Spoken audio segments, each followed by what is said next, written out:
Good evening traders, good evening investors. This is Siyad Illikkal. എല്ലാ ദിവസവും വൈകിട്ട് 7 മണിക്കുള്ള മാർക്കറ്റ് ന്യൂസിലേക്ക് കടക്കാം. അതീവ വോളറ്റിലായിട്ട് ഇന്ത്യൻ മാർക്കറ്റ് ഇന്ന് നിലനിന്നെങ്കിൽ കൂടിയും ഇന്ന് നിഫ്റ്റി മൈനസിൽ ക്ലോസ് ചെയ്തപ്പോൾ ഫിനാൻഷ്യൽ സെക്ടർ അല്ലെങ്കിൽ ഫിനാൻഷ്യൽ ഇൻഡെക്സ്, ബാങ്കിങ് സെക്ടർ, കൂടാതെ തന്നെ മിഡ് ക്യാപ്പ്, ഈ ഇൻഡെക്സുകളെല്ലാം തന്നെ 1% റാലി രേഖപ്പെടുത്തി. കൊട്ടാക് ബാങ്ക് ഉൾപ്പെടെയുള്ള ബാങ്കിങ് കമ്പനീസും ഫിനാൻഷ്യൽ സെക്ടറിലുള്ള മുൻനിര കമ്പനീസും ഫിനാൻഷ്യൽ കമ്പനീസിൻ്റെയും ബാങ്കിങ് കമ്പനീസിനെയും എല്ലാം തന്നെ മുൻനിരയിലേക്ക് കൊണ്ടുപോകാനായിട്ട് ഹെൽപ്പ് ചെയ്തു. പ്രധാനമായിട്ടും റെയിൽവേ സ്റ്റോക്കുകളിൽ ഇന്ന് റാലി രേഖപ്പെടുത്തി. RVNL, IRFC തുടങ്ങിയ റെയിൽവേ സ്റ്റോക്കുകളിൽ ഇന്ന് വളരെ പോസിറ്റീവായിട്ട് രീതിയിൽ ക്ലോസ് നടത്തിയിട്ടുണ്ട്. കൂടാതെ ഇന്ന് defence sector, Mazagon Dock Shipbuilders, Cochin Shipyard, HAL തുടങ്ങിയ കമ്പനീസും ഇന്ന് പോസിറ്റീവിൽ ക്ലോസ് ചെയ്യാൻ സാധിച്ചു. ഇന്നലെ നമ്മൾ കണ്ടിരുന്നത്, ഇന്നലെ US മാർക്കറ്റിൽ NVIDIA 16% റാലി രേഖപ്പെടുത്തി. ഈവൻ ഓൾ ടൈം ഹൈ ആയിരുന്ന US മാർക്കറ്റ് ഫർദറായിട്ടൊന്നും സെൽ ഓഫ് ചെയ്യാൻ കൂട്ടാക്കാതെ നിന്നൊരു യൂറോപ്യൻ US മാർക്കറ്റിനെയാണ് നമ്മൾ ഇന്നലെ കണ്ടത്. അതിൻ്റെ ഒരു പോസിറ്റിവിറ്റി ഇന്ന് ഇന്ത്യൻ IT കമ്പനീസിൽ കണ്ടില്ല. TCS index heavy weight IT സ്റ്റോക്കാണ്, സെല്ലിംഗ് കണ്ടു. L&T മൈൻട്രി സെല്ലിംഗ് കണ്ടു. കൂടാതെ തന്നെ ഓട്ടോമൊബൈൽ സെക്ടറിൽ ടെസ്ല ഇന്ത്യയിലേക്ക് വരുമെന്നുള്ള കാര്യത്തിൽ ആ ഒരു വാർത്തയിൽ വളരെയധികം ശക്തി പടർന്നിട്ടുണ്ട്. അതായത് ടെസ്ല ഇവിടെ ഷോറൂംസ് എല്ലാം തന്നെ ഹയർ ചെയ്യുന്നുണ്ട്, ജീവനക്കാരെ ഹയർ ചെയ്യുന്നുണ്ട്. അപ്പോൾ ഈ ഒരു ന്യൂസ് കാരണം ഓട്ടോമൊബൈൽ മേഖല ഇന്ത്യയിൽ അത്ര നല്ല രീതിയിലല്ല റിയാക്ട് ചെയ്യപ്പെട്ടത്. മഹീന്ദ്ര എല്ലാം തന്നെ ഏകദേശം കഴിഞ്ഞ 7 ദിവസം കൊണ്ട് 15% ഇടിവ് രേഖപ്പെടുത്തി. ഈവൻ മഹീന്ദ്രയുടെ XUV E9, കൂടാതെ തന്നെ BE6 തുടങ്ങിയ വാഹനങ്ങൾക്ക് 8,300 കോടി രൂപയുടെ ബൈയിങ് ഓർഡർ കിട്ടിയിരുന്നിട്ട് പോലും ഈ കമ്പനിയിൽ സെല്ലിങ് കാണുന്നുണ്ട്. ഈ ടെസ്ലയുടെ ന്യൂസ് അല്ലായിരുന്നെങ്കിൽ ഇപ്പോൾ മഹീന്ദ്ര താറ് വന്ന സമയത്ത്, അല്ലെങ്കിൽ XUV 700 വന്ന സമയത്ത് വളരെ പോസിറ്റീവായ രീതിയിലാണ് റിയാക്ട് ചെയ്യപ്പെട്ടത്. ആ ഒരു റിയാക്ഷൻ ഈ ടെസ്ലയുടെ ആ ന്യൂസിൽ മുങ്ങിപ്പോയി ഇതായിട്ട് കാണാൻ സാധിക്കും. ഗ്ലോബലി നോക്കുമ്പോൾ മൾട്ടിപ്പിളായിട്ടുള്ള ന്യൂസുകളാണ് ഉള്ളത്. അതായത് ട്രംപ് ഫെബ്രുവരി അവസാനത്തോട് കൂടിയിട്ട് വ്ളാഡിമിർ പുടിനായിട്ട് ഈ ഒരു ഉക്രൈൻ റഷ്യ വാർ നിർത്തുന്നതിനെ സംബന്ധിച്ചുള്ള ചർച്ചകളിലേക്ക് ഏർപ്പെടുമെന്നുള്ള ഒരു പോസിറ്റീവായിട്ടുള്ള ന്യൂസ് ഒരു വശത്ത്.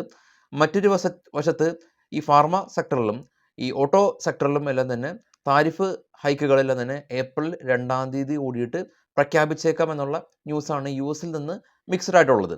ഇനി യൂറോപ്പിലേക്ക് നോക്കുകയാണെങ്കിൽ UKയുടെ ഇൻഫ്ലേഷൻ 3% വർധനവ് രേഖപ്പെടുത്തിയിട്ടുണ്ട്. അതുകൊണ്ട് തന്നെ ഇപ്പോൾ ട്രേഡ് ചെയ്യുന്ന യൂറോപ്യൻ മാർക്കറ്റും കൂടാതെ US ഫ്യൂച്ചറെല്ലാം തന്നെ ഒരു സ്ലൈറ്റ്ലി നെഗറ്റീവ് സ്വഭാവം വന്ന് ചേർന്നിട്ടുണ്ട്. നമുക്ക് നേരെ ഗ്ലോബൽ മാർക്കറ്റ് നോക്കാം. ഏറ്റവും താഴെ കാണാം FTSE നെഗറ്റീവാണ്, UK മാർക്കറ്റ്. അതിന് മുകളിൽ കാണാം ഫ്രാൻസ് മാർക്കറ്റ് 56 പോയിൻറ്റിൻ്റെ ഇടിവിലാണ്. അതിന് മുകളിൽ കാണാം ഡാക്സ് ജർമ്മൻ മാർക്കറ്റ് ഏകദേശം 167 പോയിൻറ്റിൻ്റെ ഇടിവിലാണ്. ഇത് ഇന്ത്യ വിക്സ് ഏകദേശം 1.15% ഒരു ഫോൾ ഉണ്ടായത് കാണാൻ സാധിക്കും. ഇപ്പോൾ ട്രേഡ് ചെയ്യുന്ന ഡോ ഫ്യൂച്ചർ 95 പോയിൻറ്റ് മൈനസിലാണ്.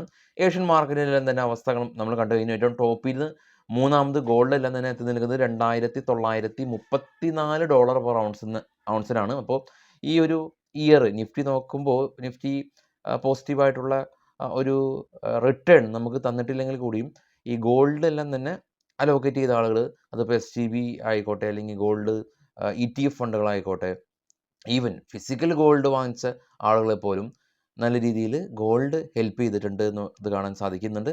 ഇനി നമുക്ക് നേരെ ഗ്ലോബൽ മാർക്കറ്റ് കണ്ടു. ഇനി നമുക്ക് സ്റ്റോക്കുകളുടെ വാർത്തകളിലേക്ക് പോകാം. സ്റ്റോക്കുകളിനെ സംബന്ധിച്ചുള്ള മാർക്കറ്റിൽ അവൈലബിൾ ആയിട്ടുള്ള വാർത്തകൾ മാത്രമാണ്. ഇതൊരു ബൈ സെൽ റെക്കമെൻഡേഷൻ അല്ല. ഇത് പോസിറ്റീവായിട്ടോ നെഗറ്റീവായിട്ടോ റിയാക്ട് ചെയ്യപ്പെട്ടേക്കാം. ജസ്റ്റ് ന്യൂസുകൾ മാത്രമാണ്. IPOയിലേക്ക് വരുമ്പോൾ നമ്മൾ കണ്ടു ഹെക്സാവെയർ ടെക്നോളജി IPO. അവരുടെ ഇഷ്യൂ പ്രൈസ് ഉണ്ടായിരുന്നത് 674 രൂപ ആയിരുന്നു. അപ്പോൾ ലിസ്റ്റ് ചെയ്തത് 731 രൂപക്കാണ്. 7% പ്രീമിയം ഗെയിൻ ലഭിച്ചു. JBM ഓട്ടോ കമ്പനി ഇന്ന് 19% റാലി രേഖപ്പെടുത്തിയിട്ടുണ്ട്. 5,500 കോടി രൂപയുടെ ഓർഡർ കമ്പനിക്ക് ലഭിച്ചിട്ടുണ്ട്. ആമി ഓർഗാനിക് കമ്പനി ഇവർ 3.7% സ്റ്റോക്ക് ഇന്ന് ഗെയിൻ രേഖപ്പെടുത്തിയിട്ടുണ്ട്. സ്റ്റോക്ക് സ്പ്ലിറ്റ് ഫെബ്രുവരി 21 സ്റ്റോക്ക് സ്പ്ലിറ്റ് നടത്തും. അശോക് ലെയ്ലാൻഡ് കമ്പനി 297 കോടി രൂപയുടെ ഓർഡർ തമിഴ്നാട് സ്റ്റേറ്റ് ട്രാൻസ്പോർട്ട് കോർപ്പറേഷൻ്റെ ഭാഗത്ത് നിന്ന് ലഭിച്ചു. ടാറ്റ മോട്ടേഴ്സ് CLS എന്ന് പറയുന്ന റേറ്റിംഗ് ഏജൻസി ടാറ്റ മോട്ടേഴ്സിനെ അപ്ഗ്രേഡ് ചെയ്തതായിട്ടുള്ള ന്യൂസ് ഉണ്ട്. ട്രാൻസ്ഫോമേഴ്സ് ആൻഡ് റെക്ടിഫയേഴ്സ് കമ്പനി ഇവർ പുതിയ ഹൈഡ്രജൻ പ്ലാന്റ് സെറ്റപ്പ് ചെയ്യാനായിട്ട് പോകുന്നു എന്നുള്ള news. Waaree Energy company solar module ഓർഡേഴ്സിൻ്റെ പുതിയ ഓർഡർ ഇവർക്ക് ലഭിച്ചതായിട്ടുള്ള ന്യൂസ്. ക്വാളിറ്റി IPO 78% സബ്സ്ക്രിപ്ഷൻ രേഖപ്പെടുത്തി. PCL Industries company ethanol supply ചെയ്യുന്നതിന് വേണ്ടിയിട്ടുള്ളൊരു ഓർഡർ കമ്പനിക്ക് ലഭിച്ചതായിട്ടുള്ള ന്യൂസുണ്ട്. IndusInd Bank company Professional Golf Tour of ഇന്ത്യയായിട്ട് ഒരു പുതിയ ബിസിനസ് കോൺട്രാക്റ്റ് സൈൻ ചെയ്തതായിട്ടുള്ള news. Apollo Micro system company 12 കോടി രൂപയുടെ ഓർഡർ കിട്ടിയതായിട്ടുള്ള ന്യൂസുണ്ട്. നാവ ലിമിറ്റഡ് കമ്പനി 500 കോടി രൂപയുടെ ഷെയർ ബൈബാക്ക് കമ്പനി ചെയ്യാനായിട്ട് പോകുന്നു എന്നുള്ള ന്യൂസ്. ആർക്കേഡ് ഡെവലപ്പേഴ്സ് കമ്പനി ഇവർ മാലാഡ് വെസ്റ്റിൽ 740 കോടി രൂപയുടെ ഒരു പ്രൊജക്റ്റ് സിവിൽ പ്രൊജക്റ്റ് ചെയ്യാനായിട്ട് പോകുന്നു എന്നുള്ള ന്യൂസുണ്ട്. Netweb Tech company AI based ആയിട്ടുള്ള ഇൻഫ്ര ലാബ് സിസ്റ്റംസ് എല്ലാം തന്നെ ഇവർ ഡെവലപ്പ് ചെയ്യുന്നു എന്നുള്ള ന്യൂസാണ് ഇപ്പോൾ ഉള്ളത്.